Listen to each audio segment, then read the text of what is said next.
And welcome to week 27 of Walk the Plank, the athletic department podcast here at Perry High School that will take a deep dive into the week that was our Perry Athletic wrapped up winter season, and we'll preview some spring events coming up here, joined by Gene Winters, my co-host. Thanks for being here, Gene. Yeah, it's I think the first lull we've had in the 2 years, but it's just how the schedule's played out. Yeah, definitely. It's, these 2 weeks, obviously last year's spring break was next week, so our spring break's a week behind from last year's calendar. So we have like these 2 weeks. We're finishing up this first week and then next week where it's a true transition between winter and spring. So it's a little bit of downtime, but we've got a flag football event. We'll talk with Mindy Allen here Friday night. So we're shooting this on March 19th. It's Thursday morning.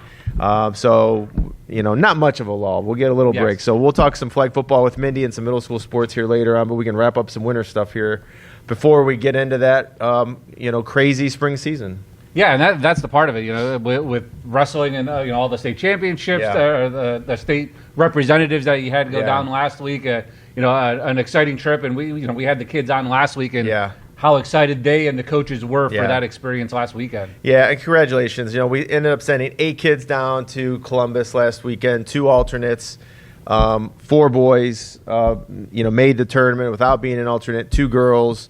Unfortunately, our 2 alternates didn't get in, so we had 6 wrestlers going last weekend, starting on Friday morning down in Columbus, and we came home with 5 placers.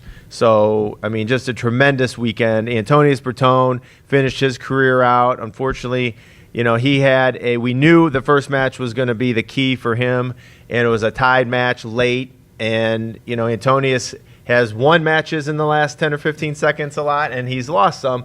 And unfortunately, he was on the wrong side of that match, that last 15 or 20 seconds. He lost, and that would have been the key. I think we could have seen him certainly on the podium if he was able to get that one done. And then really we'll just go back in order. Anthony Trentinelli finished 8th, which is a tremendous accomplishment of his first time as a state qualifier to begin with because of injuries and things like that, his freshman and sophomore season. So he comes into this season also with an injury, a meniscus, pretty serious injury, as he talked about last week. And, he doesn't wrestle a match all year until the sectionals. So he's 0-0 going into sectionals, and he beat some really quality wrestlers along the way to a sectional championship and then a district championship as well. So he's undefeated going into the state tournament. And he was in a very tight match right off the bat in that first match. And I think we talked about it a little bit last week, just some nerves. First time in Columbus, under the lights, whatever you want to call it, and on a huge stage. And he just got stuck, and that happens in wrestling every now and again. He got himself into a bad position. He was trying to make a move, and he got himself pinned. And so certainly didn't start on the right foot there, but he battled all the way back. And so when you lose that first match and you come back and are a placer, you're wrestling like 8 more times. It's insane. So he persevered, battled his way back, and ended up on the podium after not wrestling an entire match this season. So 8th place for Anthony Trentinelli, 7th place for Trent Taylor.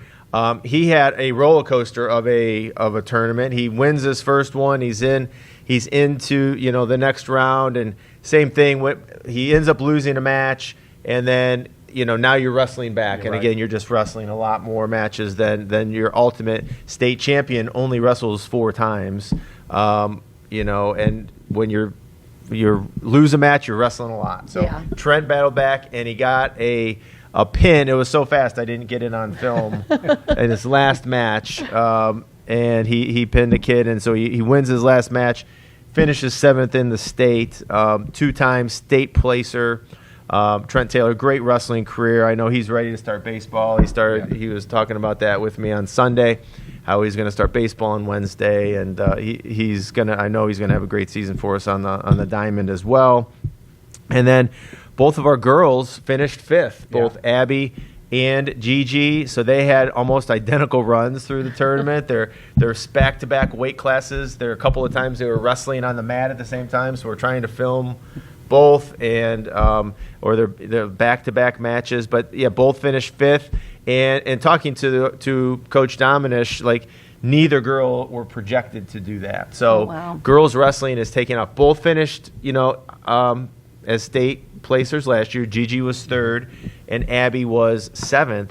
But again, girls wrestling, just like flag football, growing. We're going to talk about. It's growing. The competition is getting better, and it's going to be harder each and every year to accomplish, because you're going to be going up against some quality competition. So both girls finished 5th. Neither were projected to be state placers. So congratulations to them. A little underdog run for both of our girls, and again, wrestled a ton of matches over the weekend and did great, and very proud of their accomplishments on the girls' side. And we're going to continue to grow that program as we move. And then Chance Schlau finished 3rd and just had a tremendous. There's a great picture of him. That was a great picture. That's got to go up on the wall. Yeah. It was after his 3rd place. After he won his 3rd place match. Pretty emotional, and it caps off a tremendous career. And ultimately, he didn't get his goal was to win a state championship, and he said that here. And it's sometimes you have to be lucky and good, and he definitely checks the box on the good side. And the side of the bracket that he ended up getting drawn into was just a meat grinder. Not that the other side was easy, but just as an example, the kid that he beat from West Branch in the district semifinal match, that kid wrestled in the state championship match. He was on the other side of the bracket from Chance, and so I think had Chance just been placed on the other side, he probably was in the state championship match. Not that anything's guaranteed, but hey, he wrestled extremely well, and so proud of him. And again, we had some craziness down there with the weather. The hotels, like I've never seen anything like it. The power went out. Yeah. We're staying at the Drury Inn in Polaris. Half of Polaris had power, half of it didn't, and we were on the half that didn't. So we all sucked it up for one night, and no power in the hotel, lights randomly on, no food, no hot water. Flashlights, though. Flashlights, playing your phone. Cards. Yeah. And so, the phones certainly helped, but tons of people down in the lobby playing cards, just hanging out, but no hot water for the wrestlers. You got to shower. You got to, So we ended up moving hotels sort of crazily on Saturday in between sessions. Oh, wow. So we switched hotels, moved all of our stuff, got them situated as best we can, but that was a little crazy. But all in all, a great weekend down in Columbus for our wrestling program. Yeah, so of the 6, 3 of them graduate. You should see 3 of them back again next season. So congratulations to all the wrestlers that made it down 2 states and capped off fabulous careers or a fabulous season this year for Perry Wrestling. Yep. Real quick on the basketball side, we had a couple of all-star games this week. So 2 representatives from the girls and 2 from the boys. Yeah, the boys played Monday night. Caden Brewster and Nate Trevsker represented our basketball team in the CVC Chagrin division.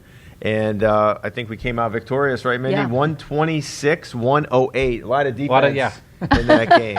I'm guessing a lot of three-pointers were flying around at Wycliffe High School on Monday night in the boys. And then Mia Lynch and Emily Meckenbauer represented the girls on Tuesday in the Chagrin division. We got the victory there of 61-45. Yes. So a little bit more defense on the girls' side. But, again, it just shows not that the All-Star games are the end-all, be-all, but that the Chagrin division we play in on both sides is pretty competitive. Yes. And so the fact that the girls went undefeated in that Chagrin division, and the boys, playing Hawken and Harvey, two very quality teams, and us finishing 3rd in that tough division of the CVC. It just speaks to our programs, I think, and I know the kids had fun playing. So that's what the CVC does a good job of. Letting them have a little fun there at the end together, and it's a good event. Yeah, and that's kind of wraps up all of the winter sports here at Perry. And we've talked about the basketball and wrestling and bowling and everything else throughout the year. So this was the last weekend of winter sports. They wrap off. We start to transition into spring, and before we get to the middle school minute, let's start with flag football with Coach Allen, because again, you guys had a great event last night that I want to touch on, but you have a big event coming up on Friday.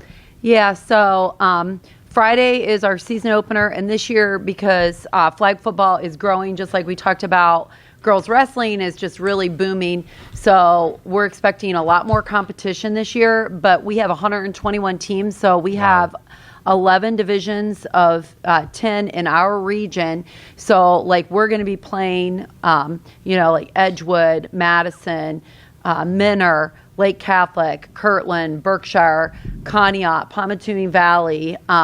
So we're going to have some really good competition. And so those are the teams that we're going to be playing. We're not going to have to worry about driving to, Canton, Massillon, or the west side to Brooklyn or anywhere. So it's really good. They divided us up, and they tried to keep it so that, like for the most part, size-wise, geographic, they tried to keep us somewhat together. So that's going to be really good. So we're hosting the season opener here Friday at Alumni Stadium.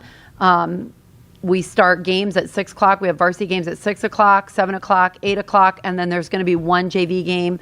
Our girls are playing Berkshire at 8 o'clock. We're going to have concessions open. We're hoping to have a big crowd. Usually the flag football, we usually get good crowds here, and it is a lot of fun to watch. It's a running clock until like the last minute or so of the game, and so it's fast. But the competition is kind of like what you said. Like, I'm super excited because we have 30 girls this year that have shown 30 girls that have shown up. Not just 30 girls. I had 36 girls signed up. I've had 30 girls attend practices. So I'm super excited. It's the first time. This is my 6th year helping, and coaching, that we've had this many practices. Yeah. And the girls are coming. All but one practice, we've had enough to go 5v5 and have subs. We actually have a playbook this year where we scrimmaged on Monday in the snow, which was so much fun. We had 14 girls show up for that. We're out there in the snow. Mickey Mockner and Harvey invited us out, so we ran varsity on one field, JV on one, simultaneously for an hour. The girls did great. I was able to literally do hand signal calls. They're getting right to the line, getting set, and knew what they were doing. And it's a good feeling to be able to have that time with the girls to where they're understanding the game, they're learning the plays, and we're actually going to move at probably a much faster pace than we have the past 5 years. So super excited. And then when people come here Friday night, so come on out, 6 o'clock, we'll have the lights on. It's going to be a pretty festive atmosphere. We'll have 10 teams here. Right? Yes. So what can people expect to see on the field? Talk a little bit how the field is set up. It's not what, if you come for a Friday night football game, obviously 2 teams, the entire field. How is the field set up? So what you're going to come and see is you're going to see 4 fields that are sideline to sideline. The fields are 25 yards in width, and then the end zones start at the out of bounds line and go to the end of the turf. So you'll see part of field 1 and field 4 will be in the end zones. And so the out of bounds line will be the 15-yard line, and then the 2 other fields will be in the middle. So the girls will be going, sideline to sideline, midfield, so where your goalposts are, that's your first down. So we start 5 yards from the end zone. You have 4 downs to get to that midfield, and then you got 4 downs. And then the other thing, there's a lot of different things with flag. Once you get inside the 10, you have to throw the ball. You can't run. There are no fumbles. The girls were asking me last night, why can't there be fumbles? I said, well, think about it. We have no helmets. Ball goes loose. You got 3 or 4 girls diving. You got head injuries. So you can intercept the ball. You can return that. You can return extra points. So if a team throws the ball, you pick it off. You can run it for either 1 point or 2 point, whatever they were going for. So it's a lot of fun. It's just it's fast paced. And you mentioned the numbers, having 36 girls. Was this a surprise to you? Were you expecting this many? No, I was not expecting 36 girls. So it was a pleasant surprise. And it's been good since I transitioned out of softball this year, that I have the time. So like last week, it was great. I ran practice like after school for an hour, till 4 o'clock. So sometimes we'd start at 2:45 when all the girls got there. And then I would run another practice like from 6 to 7 or 7 to 8 outside when the weather was good. So it gave the girls that do track and do softball, or a couple of girls work right after school, it gave them the opportunity to come up later and still get a practice in. So even though we're not all together at the same time, like I may be hitting, 24 or 30 girls in one day in 2 separate practices. So I'm grateful that I have that opportunity to do that. Today we're doing that again. We're going to have an after school practice and then a late practice so that more girls can get here to just fine tune some things before tomorrow night. And I think we talked about this the last time we had you on. I just don't remember. 10 girls play? How does that break down? It's 5v5 right now, which is conducive for that smaller 25 with field. So it's not a lot of girls on the field, but flag football is going to be in the Olympics, the next Olympics, and it's going to be 5v5. So there's a lot of us coaches and ADs up here in Northeast Ohio that feel that the 5v5 works well. I think that the 5v5 works well for a multitude of reasons. For safety reasons, we're not kicking, we're not punting the ball. So you don't have to worry about that, going full field, running at someone. It also, it's less numbers on the field, but we're hosting. So I've got 4 fields. I can run 8 teams at one time and then have 4 teams off waiting to get on. So we could really have 12 teams on a night and then run 3 games with officials officiating 3 games, and you're just cycling teams on and off and getting in 2 games a night. The OHSAA wants to follow the NFHS, which is 7v7. One of our former football players here at Perry, Cassie Brown, moved out to Arizona. I think she was still in high school. She coaches a high school team out there. She sent me her playbook with the rules and everything over the summer, and I looked at it. They are full field. So it's 2 teams. So now... So full field, 100 yards? Yes.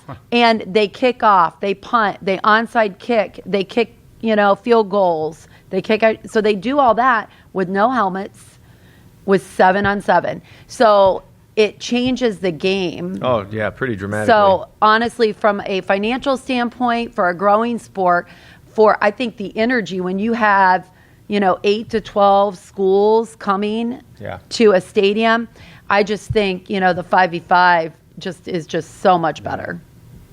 Interesting. And then the Cleveland Browns have been instrumental in getting this program and supporting this program getting it off the ground in Northeast Ohio. And I know the Bengals and the NFL overall, the Bengals down in the Cincinnati area, obviously, and then NFL has been supportive. Talk just a little bit about the Cleveland Browns, and let's talk about the event last night that they hosted, but then just their overall support of girls flag. So 6 years ago, they ran a jamboree. Callie Bronson was in charge of the youth, and Hannah Lee was an intern at the time helping. And they wanted to see, let's see, if we can get some interest in girls flag football. Well, 6 schools, us being one of them, joined, and we ran 6 springs ago, 6 teams that played out of Minner, and it was fun. And they saw that everybody loved it, and we have gone from 6 teams 6 years ago to 121. The Browns have... They have done all the marketing. They give us the uniforms. They give us the balls. They give us a kit. And back then, we got agility ladders. We got cones. We got the little hurdles for the girls to work. Like everything you could possibly need to coach up girls, to give them the tools they need to succeed on the field. They pay for the officials. They have done all the scheduling of our games. So they literally manage every aspect of this for us and then just turn it over to us. So it has been a huge incentive to get schools to join because you have nothing to lose. We're not a varsity sport. The Browns are paying for everything. The schools now are, paying the transportation. Some schools are starting to pay coaches, but for the most part, this has been 100% run by the Browns. They offer skill development clinics. They offer coaches clinics. Last night, I took a group of girls and we drove down there, and it was called Field Day, but it was more about empowering women and girls. And so we had Cameron Justice from News 5. She was the moderator. We had Izzy Grassi, who's on the national flag team, who's a local girl who's trying out for the Olympic team. Ashley is the head coach at Ursuline. This is their first year for having flag football there. She's their head coach. She's also the coach of the high school Warrensville team. She's a PE teacher in the Warrensville school system. She was there talking, about the sport, about opportunities for women. And then the Browns and Bridgestone Tire are partners, and so they had someone from the corporate office there. So we ran panels, so the girls got to listen. They got to ask questions about challenges that you face as an athlete, as a coach in business. And then we got down on the field, and the girls got to run through drills and do things. And it was awesome. It was really great. They gave them shirts. They gave them snacks. They equipped them with a little bit more knowledge and skills. And then they also had Jones there as the Browns player. And let me tell you something. Yeah, Big he boy. was, former Buckeye. So, that was really awesome to have him there. So the girls, I got their picture with him. I got their pictures with Izzy. But just there's a lot of love there. There's a lot of love. How far did you have to stand back to get everyone in the picture? I'm sure your girls were up to here. Oh, yeah. The pictures on Instagram and Facebook. Chloe Carringer is up to his knee. Yeah. He was so nice, and I made sure to tell the girls, listen, girls, this guy right here is one of the most important guys on the field. He's an offensive lineman, and the magic you see happen is all because of what he does up front. And so, it's really good for the girls to see, and it's, as the season progresses, we'll see more Browns players, and hopefully Stefanski was great at showing up to everything. So hopefully, the new coaching staff comes around, because I think it's important for the girls to see that, because I really think that flag football, the NFL was really smart with reaching out to the girls, because now you're opening up your base, your fan base. So now you're getting these girls, you're giving them an outlet for a sport that everyone can love. Right. And flag football, the beauty of it is it doesn't matter your size. It doesn't matter your athleticism. There's a place for you on that field, and you'll succeed. Yeah, that's awesome. And is that the part now maybe that has changed in the last 6 years? Just the support that is behind flag football now, and maybe the opportunity to play in college where that wasn't there before.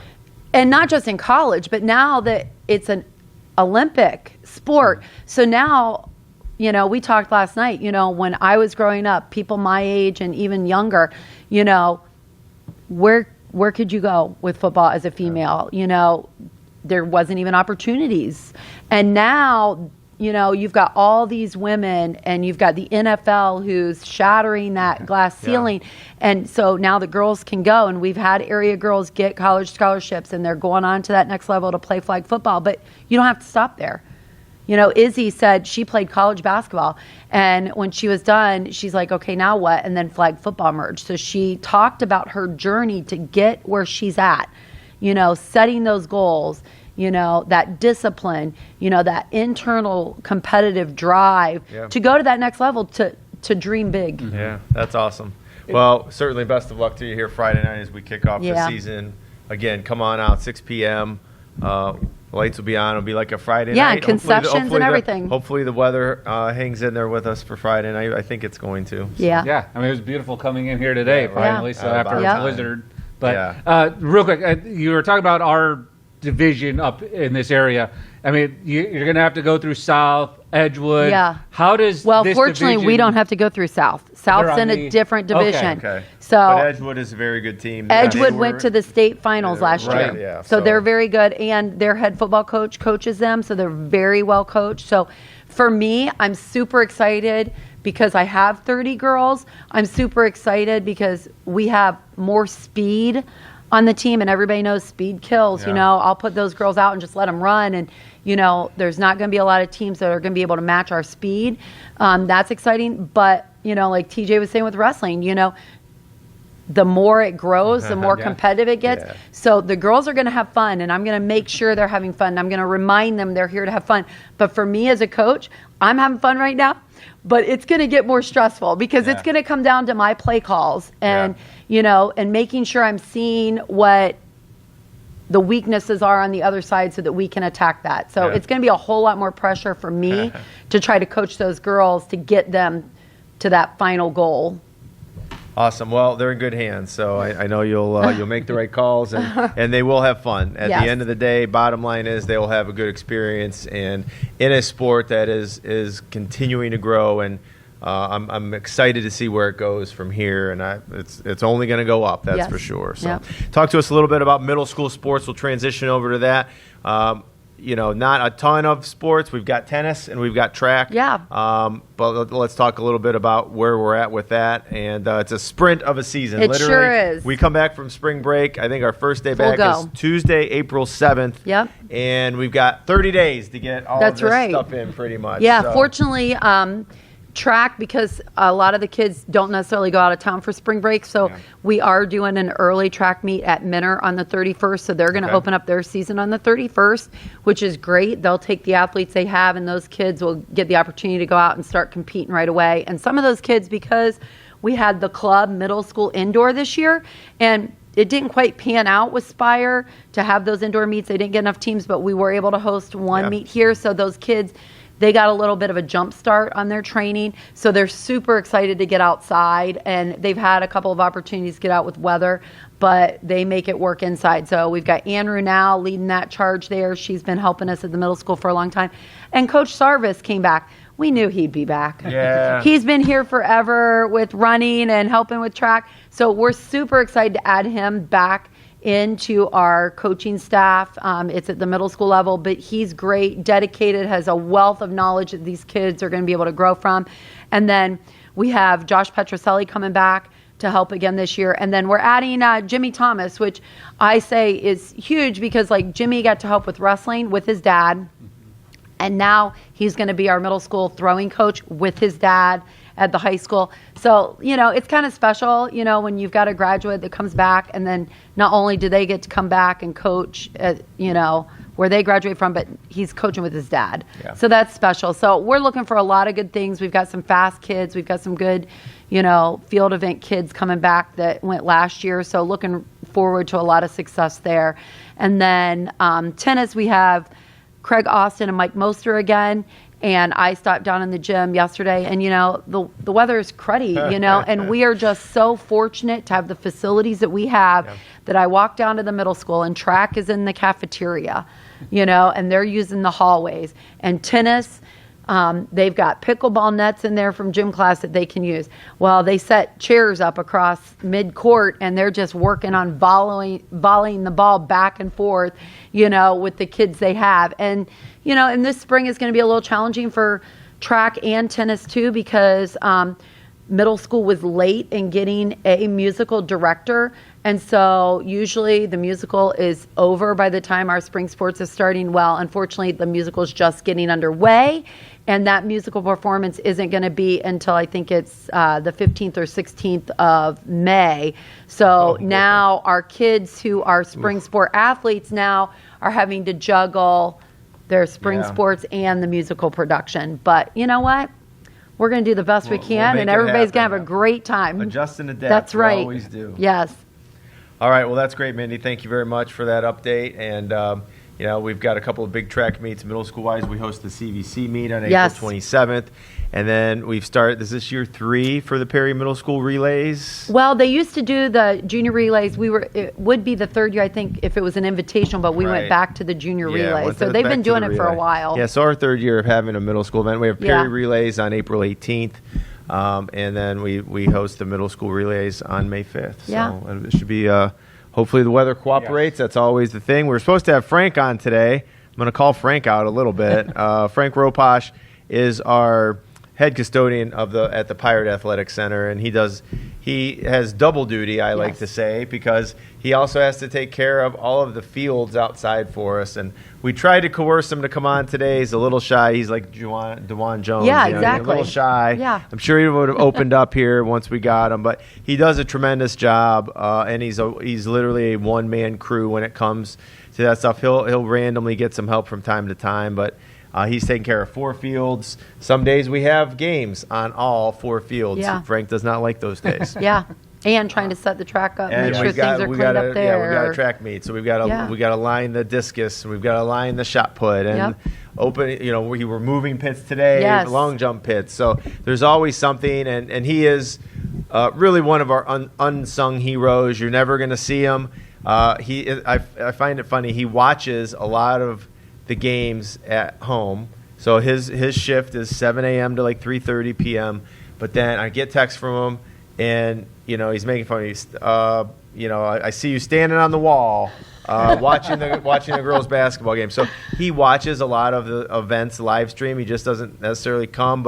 So you're never going to see him there. It's hard to give him praise and a pat on the back because he sort of does it when no one else is around and no one sees anything. Making the magic happen. We just all show up and the fields are ready. Yeah. And I will say this too. Like, we're very fortunate. You mentioned our facilities, and like especially the varsity fields, baseball and softball, are in very, very good shape.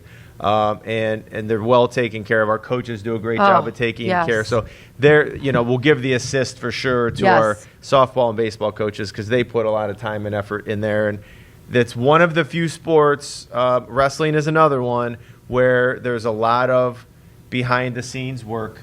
Swimming is another one in terms of volunteers to run a meet. So there are a handful of sports where we really need that volunteer support and that behind the scenes support.